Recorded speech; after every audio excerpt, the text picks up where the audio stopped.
রাধে রাধে, শুভ দুপুর বন্ধুরা। তো সবাই দুপুরবেলা করে ঘুমাচ্ছে। দেখো আমি কি করছি। আমি এখন আটা মাখছি কারণ হচ্ছে আমার ছোট্ট মেয়েটা আমাকে বলছে স্কুল থেকে এসে যে মা আমাকে লুচি ভেজে দেবা, আমি আজকে লুচি খাবো। তো আমি মেয়েকে বললাম যে রাতে খেও, বলছে রাতে রাতে খাবো না, আমি এখন খাবো। তো তাহলে তারপর মেয়েকে বললাম তাহলে ঘুমাও, একটু ঘুমাও, তুমি ঘুমাও, ঘুম থেকে উঠো লুচি করে দেবো। সেই জন্য আটা মাখতে বসেছি।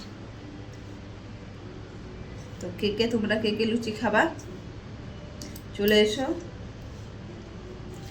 আমার মতো কার কার হয় এরকম মেয়েদের, ছেলে বাচ্চাদের বায়না করে স্কুল থেকে এসে, কমেন্টে জানিও। Tata, by.